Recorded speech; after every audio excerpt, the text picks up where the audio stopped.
కేవలం 4 ఏళ్ల టైంలో కొత్త రాష్ట్రం, ఒకప్పుడు దారి తెన్నులేని రాష్ట్రం.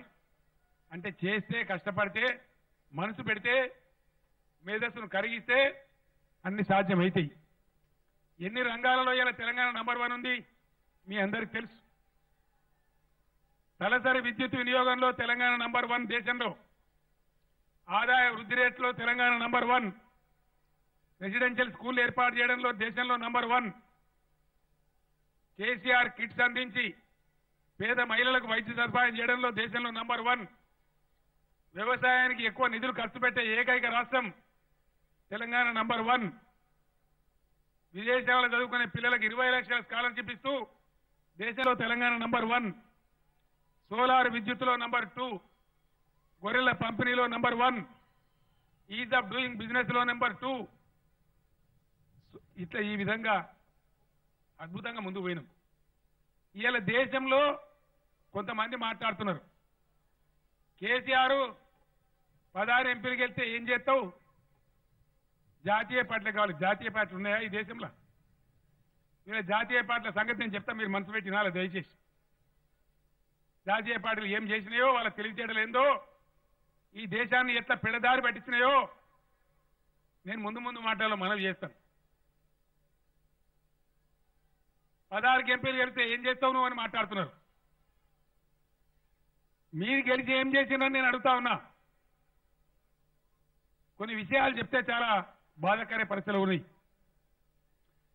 ఏ ఒక్క కాంగ్రెస్ పాలిత రాష్ట్రంలో కానీ ఈరోజు దేశంలో ఏ ఒక్క బీజేపీ పాలించే రాష్ట్రంలో కానీ రైతాంగానికి 24 గంటల కరెంట్ ఇచ్చే రాష్ట్రం ఉన్నదా అని నేను రాహుల్ గాంధీని, నరేంద్ర మోడీని అడుగుతా ఉన్నా. ఇక్కడున్న ఈ గోకరకాయలు కాకరకాయలం కాదు, దమ్ముంటే సమాధానం చెప్పాలి. ఇంకా విచిత్రమైన విషయాల్ని మీకు ముందు మనవి చేస్తా. నేను ఈ విధంగా ఎన్నో విషయాలలో అద్భుతమైనటువంటి ప్రగతిని మనం సాధించినాం. రైతు బీమా పథకం ఇవ్వాలి ఎన్నడూ ఆలోచించలే ఈ దేశంలో. ఎవరైనా రైతు గాచారం ముంకరై సస్తే దరఖాస్తుకు పోయేది లేదు, దఫ్తర్కు పోయేది లేదు, లంచం ఇచ్చేది లేదు. 10 రోజుల లోపల టంచన్గా వాళ్ళ ఇంట్లో, వాళ్ళ బ్యాంక్ ఖాతాలో 5 లక్షల రూపాయలు జమ అవుతా ఉన్నాయి. మీ అందరికి తెలిసే విషయం. ఇండియాలో ఎక్కడ కూడా ఈ సదుపాయం లేదు, రైతులను పట్టించుకున్న పరిస్థితి లేదు. ఇలా మన రైతు బంధు పథకాన్ని కేంద్రంతో సహా అనేక రాష్ట్రాలు నకలు కొడతా ఉన్నాయి. ఆ విషయం కూడా మీ కళ్ళ ముందు ఉన్నది. మిషన్ భగీరథ 12 రాష్ట్రాల వాళ్ళు చూసి నేర్చుకొని పోతా ఉన్నారు. ఇవన్నీ కూడా ఇక్కడ సాధ్యమైనవి. ఎందువల్ల? కడుపు కట్టుకొని, నోరు కట్టుకొని, అవినీతి బంధు పెట్టి పని చేసినాం కాబట్టి ఇవన్నీ ఇక్కడ సాధ్యమైనవి. కొత్త రాష్ట్రమైనా, దారి తెను లేని పద్ధతులున్నా అద్భుతంగా ముందుకు పోయినాం. ఇదే కాదు, ఇంకా చాలా విషయాలున్నాయి. ఒక మాట చెప్తే మీకు నమ్మకం అనిపించేది, కానీ కఠోరమైన సత్యం. అమిత్ షాని బీజేపీ అధ్యక్షుడు ఉన్నాడు. ఆయన తెలంగాణకు వచ్చినప్పుడల్లా మీకు ఇన్ని డబ్బులు ఇచ్చినాం, అన్ని డబ్బులు ఇచ్చినామని మాట్లాడతారు. ఆయన ఏమి ఇచ్చింది లేదు మనకు. రాజ్యాంగబద్ధంగా ఏది రావని అది వస్తా ఉంది. ఈ సందర్భంలో నేను మీకు ఒక మాట చెప్తా ఉన్నా. చాలాసార్లు మీరు నా మాటలు టీవీల ద్వారా, పేపర్ల ద్వారా విని ఉంటారు. తెలంగాణ ధనిక రాష్ట్రం అని నేను చెప్పిన. ఎట్లా ధనిక రాష్ట్రం అంటే, ఇండియాను సాధేటువంటి రాష్ట్రాలు, భారతదేశాన్ని పెంచి పోషించి సాధే రాష్ట్రాలు 6-7 రాష్ట్రాలే ఉన్నాయి ఈ దేశంలో. 6-7 రాష్ట్రాలలో మన తెలంగాణ రాష్ట్రం ఒకటి. ఇప్పుడు ఎక్కువ పెరుగుంటుంది. నేను ఏడాది కింసంగా చెప్తా ఉన్నా. తెలంగాణ నుంచి వివిధ పనుల రూపంలో ఇన్కమ్ ట్యాక్స్ కావచ్చు, సెంట్రల్ ఎక్సైజ్ కావచ్చు, సర్వీస్ ట్యాక్స్ కావచ్చు, వివిధ పనుల రూపంలో కేంద్ర ఖజానాకు సమకూరే మొత్తం 50,000 కోట్ల రూపాయలు మన దగ్గరికి వెళ్ళిపోయే పైసా. మనకు వాపసు వచ్చేది ట్యాక్స్ డివల్యూషన్ రూపంలో కేవలం 24,000 కోట్లు మాత్రమే.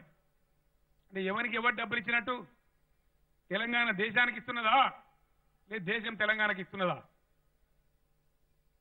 అమిత్ షా వచ్చి అడ్డం పొడుగు మాట్లాడితే, ఇది నిజం కాకపోతే నేను ముఖ్యమంత్రి పదవికి రాజీనామా చేస్తా, నువ్వు అబద్ధం మాట్లాడినావు కాబట్టి ముక్కు నాలుగు క్షమాపణ చెప్పు నేను చెప్పిన నోరు మూసుకొని దాటిపోయింది ఈ విధంగా పచ్చి అబద్ధాలు ప్రచారం చేస్తారు ఇలా మనం దేశానికి సహకరిస్తున్నాం దేశాన్ని రాస్తున్నాం తప్ప మనకు డబ్బులు రావడం లేదు సరే మన అదృష్టం మనలాగా ఇంకో 5-6 రాష్ట్రాలున్నాయి ఉన్న కలిగిన వాళ్ళ నుంచి తీసి పేదవాళ్ళకి పెట్టాలి కాబట్టి అదొక ప్రాసెస్ జరుగుతూ ఉంటే దానికి మనకు అభ్యంతరం లేదు కానీ ఇది కఠోరమైన వాస్తవం ఇట్లా చాలా విషయాలున్నాయి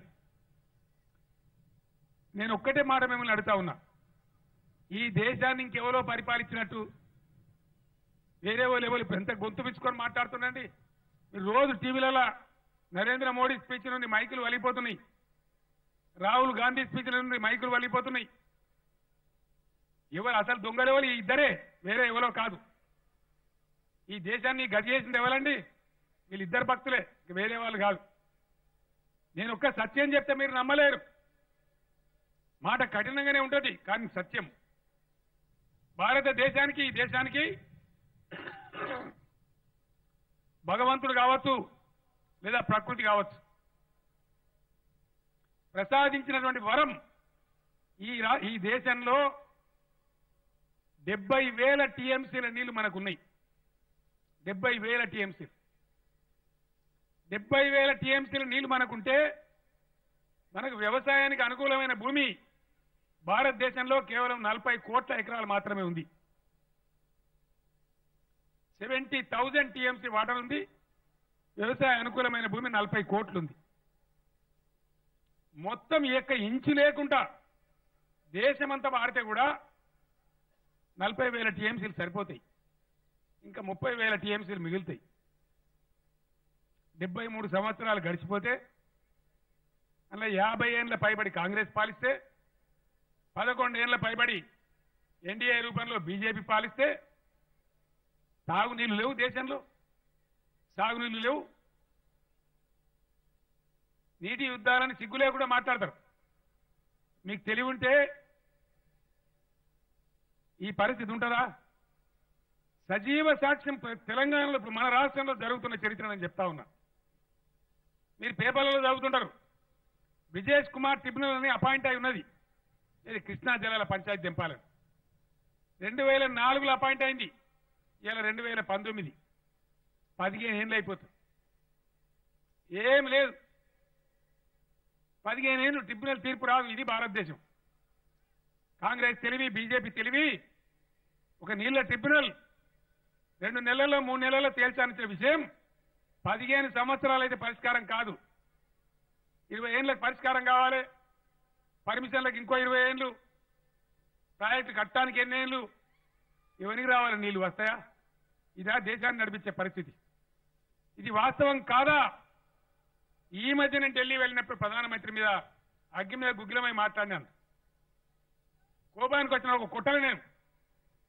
అంత కోపం వచ్చింది నాకు కూడా ఏమైందా మా ట్రిబ్యునల్ తేల్చగొట్టచ్చు కదా అంటే అరే బాయ్ సాబ్ ఇప్పుడు ఎక్కడ మాట్లాడతాం నీళ్ళ విషయాలు కావేరి మాట అన్నమో లేదో తమిళనాడు అంతా బగ్గుమన్నదని మాట్లాడి మీకు తెలివి లేక బగ్గుమంటుందని నేను చెప్పిన దేశంలో నీళ్లు లేకనా 70,000 టీఎంసీల నీళ్లు పెట్టుకొని అన్ని రాష్ట్రాలకు సరిపోయే నీళ్లుండగా దాన్ని అలాట్ చేసి పంపిణీ చేసి ప్రాజెక్టు నిర్మించి నీళ్లు ఇచ్చే శాతగాక మీరు దద్దమ్మలు ముద్దన్నలు కాబట్టి ఈ విధంగా తయారైన దేశమని చెప్పడం జరిగింది ఇది వాస్తవం ఈ బాధ దేశానికి పోవాలి నీళ్లు భారత భూభాగం మీదకి రావాలి జీవనదుల నీళ్ళన్నీ సస్యశ్యామల దేశాన్ని చేయాలి ఈ దద్దమ్మలు ఈ కాంగ్రెస్ బీజేపీ ఉంటే సాధ్యం కాదు వీళ్ళు ఏం చేస్తారండి ఇక్కడున్న స్థానిక కాంగ్రెస్ నాయకులు బీజేపీ నాయకులు మాట్లాడుతున్నారు ఇలా పెద్ద పెద్ద నోళ్లు పెట్టుకొని ఏం సమస్య లేనట్టు మంచినీళ్ళ బాధ లేనట్టు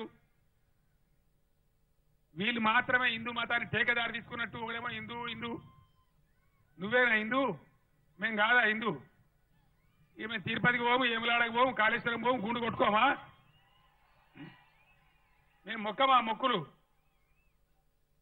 మీకన్నా నికాల సింధులే మేమే నేను చేసిన యాగాలు ఇండియాలో ఎవడు చేయడు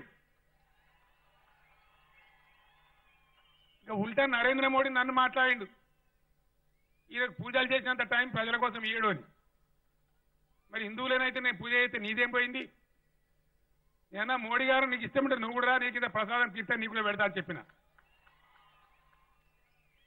ఏం పని లేదు, ఫేస్బుక్ ఒకటే లొల్లి. ఇప్పుడు హిందుత్వ సంప్రదాయాలు కాదు, నువ్వే కాపాడతావు సంప్రదాయాలు. మేము 21 దినం చేసుకోము, సత్య తద్దినం చేసుకోము, లగ్గానికి పంతులు ఇవ్వము. దేశం మీరు లేకపోతే నడవదు, మీరు లేకపోతే లగ్గాలు కావా, మీరు లేకపోతే ఎమరాడ గుడి బంద్ అవుతుందా? మీరే పుట్టించినారు గుడి. ఇక వీళ్ళది ఈ దుకాణం. ఇక 50 ఏళ్ళు పరిపాలించిన కాంగ్రెస్ ఏం లేదు, మన్ను కూడా లేదు. బాధ ఎక్కడ కలుగుతుందంటే, ఇంకా చాలా దుఃఖకరమైన బాధ ఏంటంటే, సిగ్గుపోతే చెప్పుకుంటే చెప్పన్నా.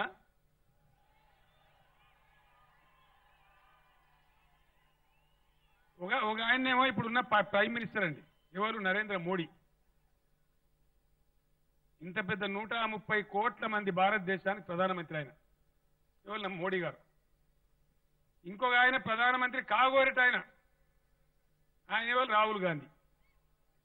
ఇక వాళ్ళ నాయనమ్మ, వాళ్ళ ముత్తాత, వాళ్ళ తాత, వాళ్ళ నాయన అంతా ప్రధానమంత్రిలో ఉంటుంది దేశానికి. ఇప్పుడు ఈయన కావాలన్నట. ఏం మాట్లాడతారండి వాళ్ళు టీవీలలో? ప్రపంచం అనేది ఒకటి ఉంది, మనం చూస్తాంది, మనకి ఇజ్జత్మానం ఉండాలి అని సోయినదా? ప్రధానమంత్రి చోర్ హే అని రాహుల్ గాంధీ రోజు మీరు చూస్తలేరా టీవీలలో? ఇప్పుడు నేను చెప్తాను కదా ఈ సంగతి, రోజు టీవీలలో. ఏ ప్రధానమంత్రి కాగోరట ఆయన ఉన్న ప్రధానమంత్రిని పట్టుకొని, ఈ ప్రధానమంత్రి చౌకీదార్ నయ్యే ఏ చోరే అని రాహుల్ గాంధీ చెప్తాడు. ప్రధానమంత్రికి ఉన్నాయని చెప్తాడు. ఏం చెప్తాడు? వీళ్ళు తల్లిగోగులు ఇద్దరు జమానత్ మీద తిరుగుతారు బయట, దొంగతనం చేసిన నేషనల్ హెరాల్డ్ కేసులా జమానత్ మీద బయట తిరుగుతున్నారని చెప్తాడు. గీవీళ్ళ మన ప్రధానమంత్రులు ఏమనుకుంటుంది ప్రపంచం మన గురించి? ఎంత చులకన భావం ఏర్పడుతుంది? ఏం చీప్ దందా ఇది? చేయాల్సిన పని పక్కన పెట్టి రాష్ట్రాలు ఎంబడబడతారు. రాష్ట్రాలకి ఇవ్వాల్సిన స్వేచ్ఛ ఇవ్వరు. రాష్ట్రాల మీద పెత్తనం ఎంతవరకండి? ఎక్కడో మంతనిలో, మలహార మండలంలో, ముత్తారం మండలంలో రోజ్గార్ కూలీ జరిగితే తప్పకుండా ఢిల్లీలో డబ్బులు ఎత్తాడు ప్రైమ్ మినిస్టర్. ఇక్కడ సర్పంచ్ ఎందుకు, ఈ మండలాధ్యక్షుడు ఎందుకు, జిల్లా పరిషత్ ఎందుకు, ఎమ్మెల్యే ఎందుకు, ఎంపీ ఎందుకు, మంత్రి ఎందుకు, ముఖ్యమంత్రి ఎందుకు? ఇక్కడ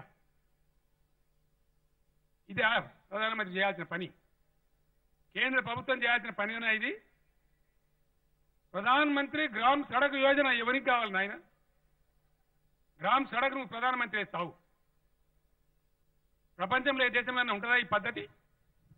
ఇది చేసేవాళ్ళు లేరా కింద? తెలంగాణలో 3% ఉండదేమో, చేయబోయి ఇంకేదో చేస్తారని, చేసేది చేయకుండా వేరే పని చేస్తారని. పాకిస్తాన్ కంట్రోల్ చేయరు, రక్షణ వివరాలు పట్టించుకోరు, తెలివితేటలు లేవు, అంతర్జాతీయ వ్యవహారాలు చక్కబెట్టరు, ఉన్న నీళ్లను వాడరు.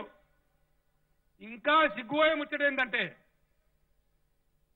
ఏ కాంగ్రెస్ నాయకుడు మాట్లాడతాడో, ఏ బీజేపీ నాయకుడు మాట్లాడతాడో రమ్మని నేను మాట్లాడుతా ఉన్నా. సిగ్గు అవుతుంది. మన దేశంలో మీరు నమ్మరని చెప్తే ఈ మాట, ఎంత తెలివి కలవాలి ఈ రెండు పార్టీలు అంటే, దేశంలో ఇవాళ కరెంట్ ఎంతున్నది? 3,44,000 మెగావాట్లు ఉన్నది. భారతదేశం యొక్క విద్యుత్ స్థాపిత శక్తి, ఇన్స్టాల్డ్ పవర్ కెపాసిటీ అంటారు ఇంగ్లీష్ లో, 3,44,000 మెగావాట్లు ఉన్నది. అందులో థర్మల్ అంటే దీనిలో సోలార్ పవర్ ఉన్నది, అది పొద్దాక వస్తుంది, తెలంగాణ రాదు. అదేవిధంగా హైడ్రో ఎలక్ట్రికల్ అంటే నీళ్లతో అయితే ఉన్నది, అది వర్షకాలం అప్పుడు వస్తుంది, సంవత్సరం పొడుగుతా రాదు. కానీ థర్మల్ పవర్ ఉంటుంది, ఆటోమిక్ పవర్ ఉంటుంది, అది మాత్రం సంవత్సరం పొడుగుతూ వస్తుంది. అది 2,21,000 మెగావాట్ల దేశంలో, భారతదేశంలో. కానీ భారతదేశం వాడే కరెంట్ ఎంతనో మీకు తెలుసా? ఈ దేశం హైయెస్ట్ వాడిందే 1,80,000 మెగావాట్.